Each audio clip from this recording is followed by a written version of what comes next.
बढ़ते हुए तलाक, टूटते हुए परिवार पर आज हम डिस्कशन करना चाहते हैं। ये समझना चाहते हैं कि रीजन क्या है, क्योंकि हमें इसका रीजन बताने का सबसे अच्छा तरीका यही है कि हम एक लर्नेड काउंसिल से जाने, क्योंकि लर्नेड काउंसिल के पास में एक एक्सपीरियंस है और प्रैक्टिस के माध्यम से उनके पास में उस वो भी फैक्ट है कि ऐसा रीजन क्या होता है कि क्यों छोटी छोटी बातों पे तलाक हो रहे हैं और परिवार टूट रहे हैं। तो जानने के लिए बात करते हैं। बढ़ते तलाक और टूटते परिवार, ये आज का मुद्दा है जिस पे मैं अपने कुछ विचार रखना चाहूंगा। नमस्कार, मैं एडवोकेट चरणजीत सिंह। मैं ये बताना चाहूंगा कि बहुत सारे ऐसे कारण हैं कि जिसके कारण हमारे जो इंडियन परिवार हैं वो टूटते चले जा रहे हैं। लोग जो हैं वो तलाक की तरफ क्यों इतना बढ़ते जा रहे हैं?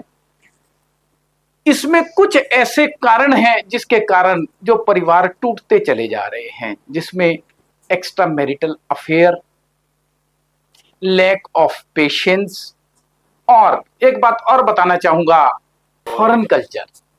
ये तीन ऐसी चीजें हैं जिसके कारण जो है वो परिवार हमारे टूटते चले जा रहे हैं। और यहां तक कि आजकल लड़के जो हैं वो शादी के नाम से भी डरने लग गए हैं कि इसके शादी के कॉन्सिक्वेंसेस क्या होते जा रहे हैं। 10-10 साल शादी होने के बाद भी लोग जो हैं वो तलाक की तरफ बढ़ते जा रहे हैं, और कोर्ट भी जो है वो मैट्रिमोनियल केसेस से आजकल भरी हुई है। लैक ऑफ पेशेंस, आजकल लोगों में, मैं दोनों की बात कर रहा हूं, आफ्टर द मैरिज लड़का और लड़की में, दोनों में पेशेंस नाम की चीज खत्म होती जा रही है। लेकिन कहते हैं if you have patience you have everything. अगर आप बैठ के एडजस्टमेंट करते हैं, शादी का नाम ही एडजस्टमेंट है, अगर आप एडजस्टमेंट नहीं कर पाते तो वो शादी सफल नहीं हो सकती। एक्स्ट्रा मैरिटल अफेयर, शादी के बाद कहीं और संबंध, ये भी एक बहुत बड़ा कारण है तलाक का। फॉरेन कल्चर, इंडियन कल्चर में तलाक का कोई कंसेप्ट था ही नहीं, और लोग फॉरेन कल्चर को अडॉप्ट करने की होड़ में अपने परिवार को तोड़ते चले जा रहे हैं, जो कि एक बहुत ही सेंसिटिव मुद्दा है। हमें अपने परिवारों को जोड़ना है, तोड़ना नहीं है। फिर मैं एक बात और बताना चाहूंगा, अगर एक बार बात बिगड़ जाए तो बात संभालनी बड़ी मुश्किल होती है। बिगड़ी बात बने नहीं, लाख करो उपाय, रही मन बिगड़े दूध को मथे न माखन आए। तो मेरा सबसे यही कहना है कि घर की बात को घर में ही रहने दिया जाए, इसको सुलझा लिया जाए तो बहुत बढ़िया होगा। मैं एडवोकेट राजेश शर्मा। जिस तरीके से आज बढ़ते हुए तलाक कोर्टों में आ रहे हैं, एक बाढ़ सी आ गई है। इसका बारे में अगर हम अपने ग्रंथों में या अपनी संस्कृति में देखें तो इस तरीके के कोई उदाहरण नहीं मिलेंगे कि जब तलाक, विच्छेद या मतलब कि संबंध विच्छेद या तलाक जैसे शब्दों का इस्तेमाल भी हुआ हो। तो मेरा ये मानना है कि हम जैसे जैसे अपने धार्मिक ग्रंथों से और अपने संस्कारों से दूर हो रहे हैं, तो उसी की बढ़ती हुई तादाद, क्योंकि लोग जानते ही नहीं है कि धर्म है क्या, लोग संस्कार ही नहीं जानते, लोगों ने ये सुना भी नहीं है कि किस प्रकार से हमें अपना जीवन यापन करना चाहिए। शादी करते समय हम 7 फेरे लेते हैं, लेकिन ज़्यादातर जो 7 फेरों की जो वचन दिए जाते हैं उस समय पति और पत्नी के द्वारा, उन वचनों के बारे में तो आज कोई जानता भी नहीं है। सिर्फ उसको एक सेरेमनी के तरीके से मनाकर छोड़ दिया जाता है और हंसी मजाक में उड़ा दिया जाता है कि ये तो बस एक बोलने के लिए है। लेकिन उसमें एक एक शब्द का, एक एक फेरे का, एक एक वचन का पूरा जीवन के ऊपर प्रभाव आता है। अगर उन चीज़ों को समझकर हम अपने संस्कारों से वापस जुड़ेंगे तो शायद ये तलाक और ये संबंध विच्छेद की घटनाओं में एक कमी आएगी। बढ़ते तलाक और टूटते परिवार। नमस्कार, मैं एडवोकेट के सिंह आज आपके समक्ष इस विषय पर बात करना चाहता हूं।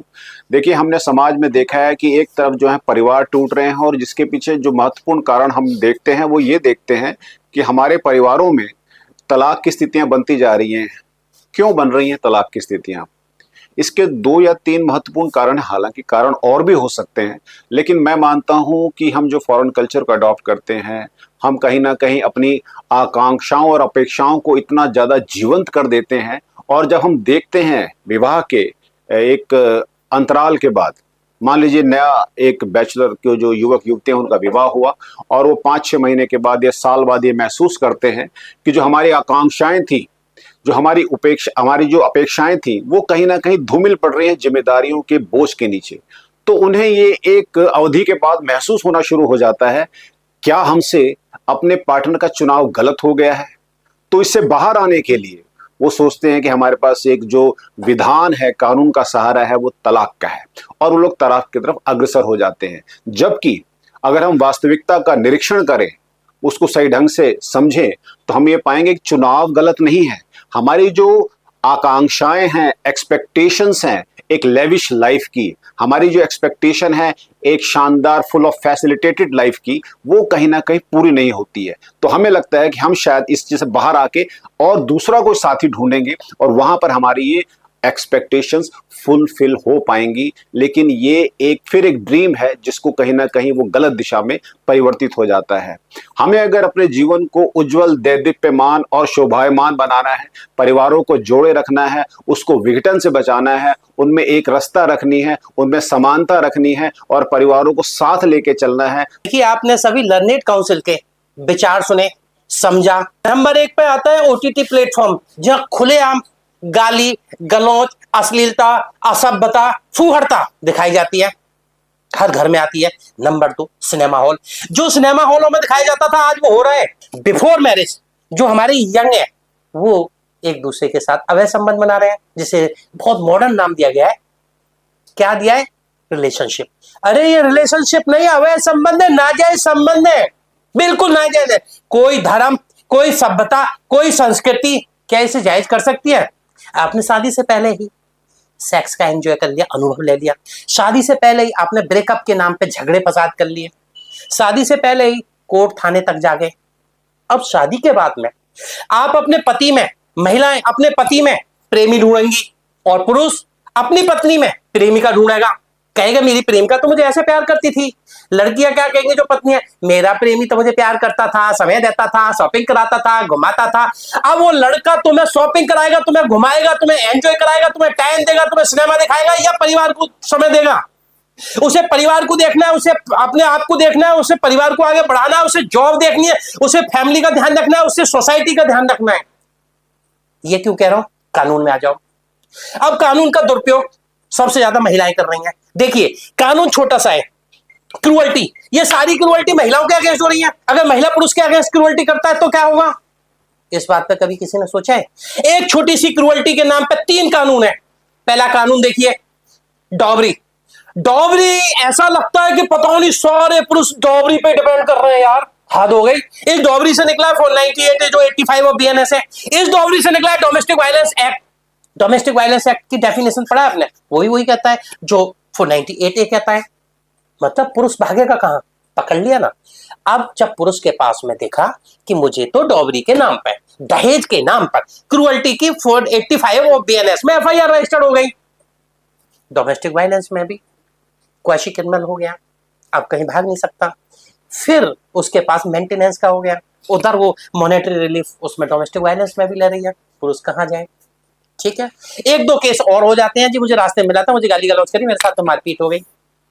पुरुष कहां जाए? सुसाइड करे? क्या करे? कोई सुनने वाला है? कोई राष्ट्रीय पुरुष आयोग है जो उसकी सुनेगा? कोई ऐसा मेन कमीशन है उसकी सुनेगा? कोई राष्ट्रीय मंत्रालय है जो पुरुषों की सुनेगा? नहीं। तब पुरुष मजबूरी में सुसाइड की तरफ जाते हैं। मेरा आप सबसे निवेदन, सुसाइड की तरफ ना जाए। मन मजबूत रखें, इच्छा मजबूत रखें, फाइट करें, लीगल करें। हम असंवैधानिक बात नहीं कर रहे हैं। इन्हीं वजह से मजबूर होकर पुरुष डाइवोर्स की तरफ जाता है और महिलाएं पैकेज में केस फाइल करती हैं। पैकेज नंबर 1 498A जो नाउ 85 ऑफ बीएनएस है। Package number 2 domestic violence act 2005 का। Package number 3 125 CrPC criminal procedure code की, जो कि 144 ऑफ बीएनएसएस है। नंबर 5 रास्ते में जा रहा था, मुझे गाली दे दी, मुझे मारा, मुझे पीटा। तो ये 4 केस के पैकेज हैं, और ये मैं नहीं कह रहा, एक जजमेंट है, मुझे रिसेंटली याद नहीं आ रही, मैं बताऊंगा। उस जजमेंट में भी कहा है कि पैकेज में केस फाइल किए जा रहे हैं। तो जब पैकेज में केस हो गए तो पुरुष के पास कुछ नहीं बचा, उसने कहा अपना पीछा छुटाओ और तलाक लो। कोशिश करें परिवार को बचाने की। जब परिवार बचेगा तो परिवार बढ़ेगा, परिवार बढ़ेगा तो समाज बढ़ेगा, समाज बढ़ेगा तो देश बढ़ेगा, देश बढ़ेगा तो प्रगति होगी। तो आपसे यही निवेदन, इसी निवेदन के साथ धन्यवाद।